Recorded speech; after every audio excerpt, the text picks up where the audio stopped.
Assalamualaikum warahmatullahi wabarakatuh. Dalam video kali ini saya akan menyampaikan materi tentang besaran dan satuan. Sebelum kita masuk ke dalam materi, saya akan sedikit bercerita. Piramida Agung Giza adalah salah satu keajaiban kuno yang masih ada hingga sekarang. Dibangun selama 20 tahun dengan 2 juta blok batu yang tingginya mencapai 145 meter. Namun, apakah kalian tahu bahwa bangsa Mesir dulu ketika membangun piramida Agung Giza belum mengenal yang namanya satuan meter?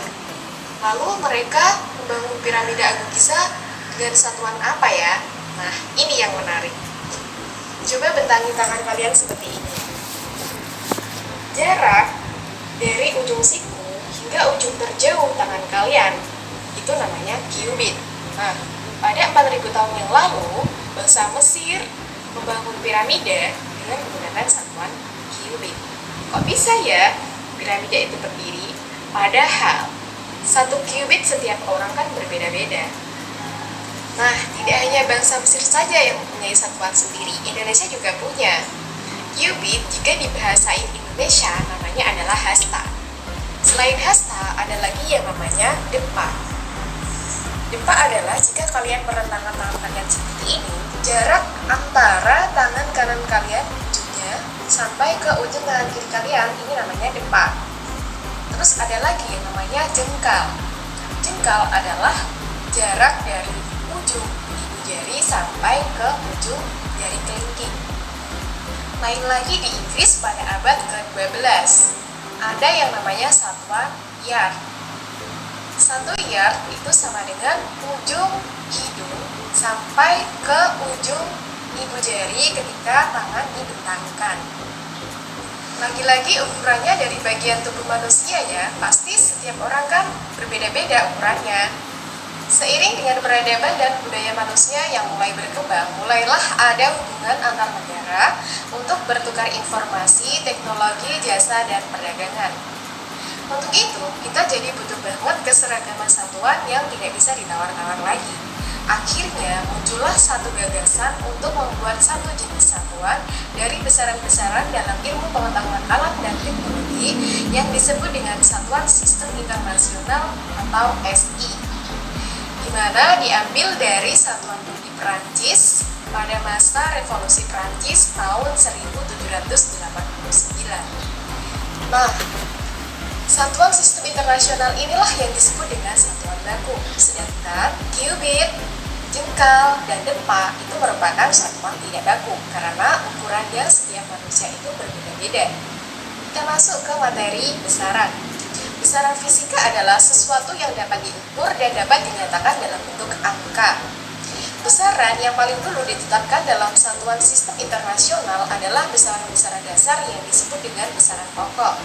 Besaran pokok ada 7. Yang pertama yaitu panjang. Panjang mempunyai satuan meter. Yang kedua yaitu massa. Massa mempunyai satuan kilogram. Yang ketiga yaitu waktu. Waktu mempunyai satuan sekon atau detik. Yang keempat adalah kuat arus listrik yang mempunyai satuan ampere. Yang kelima, suhu mempunyai satuan Kelvin. Yang keenam, jumlah zat mempunyai satuan mol. Kemudian yang terakhir, intensitas cahaya yang mempunyai satuan kandela. Namun, ada besaran-besaran lain yang bisa kalian ukur sehari-hari. Misalnya, luas kamar kalian. Kemudian, volume air di dalam gelas yang kalian minum. Nah, selain besaran-besaran yang ada di dalam turunan, disebut besaran turunan karena besaran itu didapat dari beberapa besaran pokok yang digabungkan. Contohnya yaitu luas. Luas merupakan besaran turunan dari panjang. Karena rumus umum luas adalah panjang dikali lebar, maka satuannya adalah meter dikali meter atau meter pangkat 2. Contoh lain besaran turunan yaitu volume. Karena rumus volume adalah panjang dikali lebar dikali tinggi, maka satuannya yaitu meter pangkat 3. Nah, sampai sini dari awal kita sudah belajar tentang satuan dan besaran. Satuan ada 2 jenis, satuan baku dan tidak baku. Satuan baku tadi ada cubit, depa, dan jengkal, sedangkan satuan baku itu seperti meter, kadela, mol, dan sebagainya yang sudah ditetapkan di Satuan Sistem Internasional atau SI. Sedangkan besaran juga ada dua jenis, besaran pokok dan besaran turunan. Sekian video pembelajaran dari saya, kurangnya saya mohon maaf, lebihnya silakan diambil yang positif-positif. Saya akhiri, wassalamualaikum warahmatullahi wabarakatuh.